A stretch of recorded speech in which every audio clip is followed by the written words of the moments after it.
В области 26 государственных и 14 частных колледжей, внедряющих дуальное обучение. В 2020-2021 учебном году подготовка специалистов велась по 59 специальностям медицины, образования, технологической, технической и сельскохозяйственной отрасли с контингентом 4420 человек. Из них 4200 обучающихся. По государственному образовательному заказу заключены более 1000 договоров и соглашений с 575 предприятиями, в рамках которых студенты колледжей проходят стажировку с возможностью дальнейшего трудоустройства. По дуальному обучению 80% практики и 20 теории. Как проходят теорию, они уже выходят к нам на практику.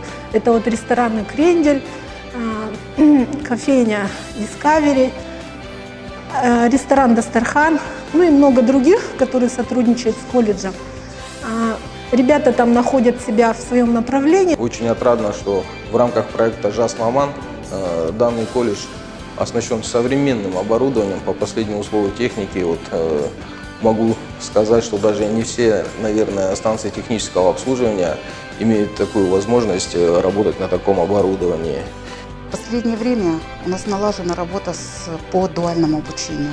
Дуальное обучение, я считаю, что это очень выгодная для нас программа, так как она готовит для нас таких специалистов, которые получили какие-то производственные навыки, получают производственные навыки, больше времени проходит производственное обучение на предприятии.